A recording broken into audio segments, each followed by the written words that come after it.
इस वक्त मैं सासाराम में मौजूद हूँ और अभी फैजलगंज स्टेडियम में एनडीए कार्यकर्ता सम्मेलन हुआ जिसमें एक जन सैलाब कहें अगर कुंभ की बात की जाए तो जो इस तरह से यूपी में कुंभ है प्रयागराज में, उसी तरह से वो दृश्य आज सासाराम में भी देखने को मिला जहाँ कार्यकर्ता एनडीए कार्यकर्ताओं का जन सैलाब महाकुंभ जैसा प्रतीत हो रहा था। कहीं न कहीं जिस तरह से कार्यकर्ताओं का प्रेम था, उसी संबंधित सारे सवालों को लेकर मैं चिनारी विधानसभा के विधायक सह पूर्व मंत्री मुरारी प्रसाद गौतम जी से बात करता हूँ। चलते हैं और जानते हैं कि उनके द्वारा इस सम्मेलन में क्या-क्या चीज़ें हुई और विधानसभा को लेकर आगामी विधानसभा चुनाव को लेकर क्या अपील है। चिनारी विधानसभा के विधायक मुरारी प्रसाद गौतम सह पूर्व मंत्री हमारे साथ मौजूद हैं। सर नमस्कार, स्वागत है। जी बहुत-बहुत धन्यवाद, आपका भी स्वागत। सर आज जिस तरह से एनडीए कार्यकर्ता सम्मेलन हुआ, भीड़ को देखकर क्या अनुमान लगाया जा रहा है? हाँ, देखिए आज एनडीए कार्यकर्ता सम्मेलन था और कार्यकर्ता सम्मेलन का मतलब ही होता है कि ओनली फॉर कार्यकर्ता, बूथ लेवल के कार्यकर्ता हो, प्रखंड लेवल के कार्यकर्ता, पंचायत लेवल के कार्यकर्ता, यही सारे कार्यकर्ता हमारे एनडीए के जो भी 5 घटक दल हैं और उनके सभी बूथ लेवल से लेकर के प्रखंड से लेकर के पंचायत स्तर के कार्यकर्ता आज यहाँ उपस्थित थे और एक संदेश देने का काम किया गया जो दिग्भ्रमित कर रहे हैं अन्य जो राजनीतिक दल हैं, जिनके साथ जब आते हैं बड़े नेता और अन्य राजनीतिक दलों के जो बिहार के बड़े राजनीतिक दल हैं, उनके नेता आते हैं तो उनके साथ भीड़ हम लोग देखते हैं कि किसी तरह की कार्यकर्ता सम्मेलन करते हैं तो 100 से 150 लोग जुटते हैं। वही हम लोगों ने भी दिखाने का कार्य किया कि आज मेरा एनडीए का कार्यकर्ता सम्मेलन है, आप देख लीजिए कि हमारे साथ कितने हमारे कार्यकर्ता जुटे हुए हैं। तो आज कार्यकर्ताओं का उत्साह और उमंग देख करके हम लोग को लग रहा है कि इस बार 2025 का जो चुनाव होगा, निश्चित तौर पे रोहतास जिला के सातों का सातों सीट एनडीए गठबंधन के खाते में जाएगी। सर चिनारी विधानसभा में नौहट्टा और चिनारी जैसे सुदूरवर्ती इलाका है, वो भी लोग सासाराम में पहुंचे थे, क्या मैसेज है उन लोगों के लिए? और उनके लिए तो सबसे पहले तो उनको हम अपने तरफ से बधाई देते हैं, शुभकामना देते हैं कि आज कार्यकर्ता सम्मेलन में हमारे चिनारी विधानसभा से मुझे तो लगता है कि 2000 से ऊपर की 2 से 3 हज़ार के लोग, क्योंकि बूथ लेवल के हमारे लग रहा है कि हर बूथ से 10 से 5 कार्यकर्ता यहाँ उपस्थित थे और आकलन तो विशेष रूप से आप लोगों ने किया होगा, मीडिया के बंधु आप लोग हैं, आप लोगों ने देखा होगा कितनी लोग जुटे थे। हम तो सभी के स्वागत और अभिनंदन में ही ये लगे हुए थे। मैंने भीड़ नहीं काउंट किया कि कितनी थी, लेकिन मुझे लगता है कि 2000-3000 से ऊपर की संख्या में लोग चिनारी विधानसभा से आए हुए थे और काफ़ी उत्साहित थे। और मुझे लगता है कि चिनारी विधानसभा जिस तरीके से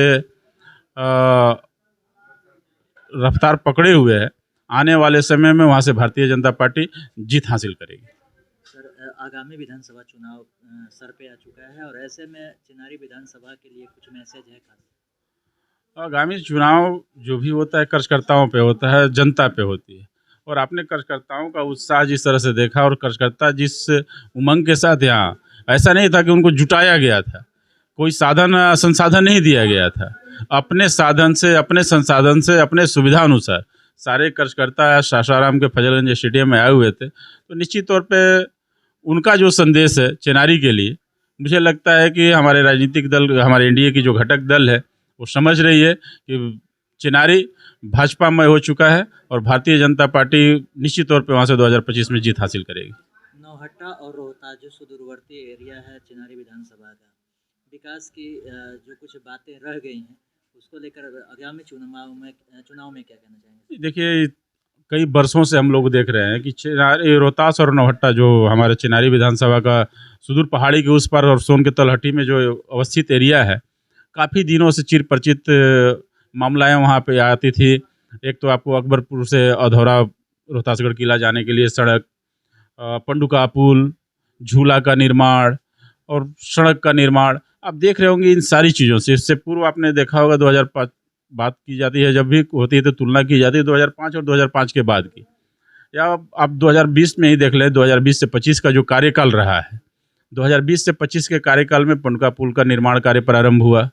रोहतासगढ़ किला पे जाने के लिए अकबरपुर से अधौरा पथ का निर्माण हो रहा है, रोपवे का निर्माण हो रहा है किला पे जाने के लिए, महादेव मंदिर तक जाने के लिए। तो इस तरह के जो विकास कार्य थे जो कि बहुत दिनों से बाधित थे, जिसकी मांग हो रही थी, ये सारे कार्य प्रारंभ हो चुके हैं और काफ़ी तीव्र गति से कार्य हो रहा है। निश्चित तौर पे वो जो है हमारा जो पिछड़ा हुआ एरिया था रोहतास और नौहट्टा, उसको, उसके विकास में ये जो चीज़ें बन रही हैं, ये गति प्रदान करेगी। कैमूर पहाड़ी पर कुछ गांव हैं जो आपके भी जेहन में होंगे, वहाँ पे बिजली की जो व्यवस्था है वो जीर्ण-सी अवस्था में है, अ, सोलर लाइटें हैं, लेकिन वो भी कारगर नहीं हो पा अब रही मैं आपको बता दूँ बिजली की व्यवस्था जो थी अभी मैं कहना भूल गया पहले आपके द्वारा जो संज्ञान में लाया जा रहा है, मैं आपको जानकारी दे दूँ आपके चैनल के माध्यम से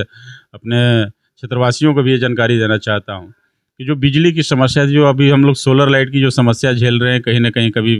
अव्यवस्थित हो जाती है, तब वहाँ सोलर लाइट हम लोगों को लगता है कि बहुत ही कम समय में वो समाप्त हो जाएगी और जो निर्बाध रूप से बिजली हम लोग को नीचे मिलती है, वही पहाड़ के लोगों को भी मिलेगी। बहुत ही जल्द हमारे माननीय मुख्यमंत्री जी आने वाले हैं, कार्यक्रम जिले में फिर से संवाद यात्रा जो उनकी चल रही है,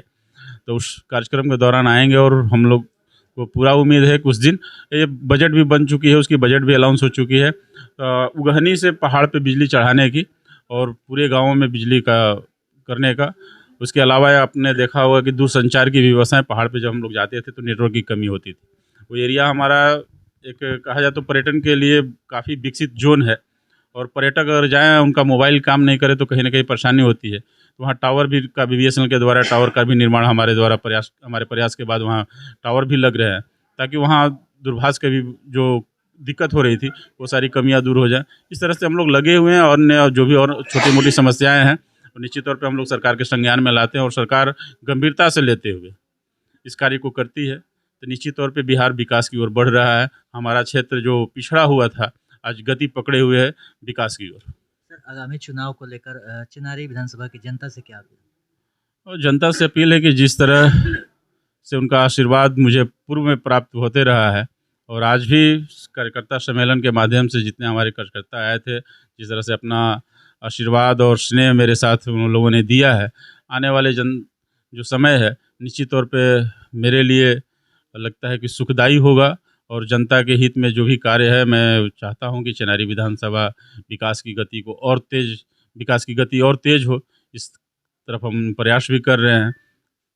जी, बहुत-बहुत धन्यवाद।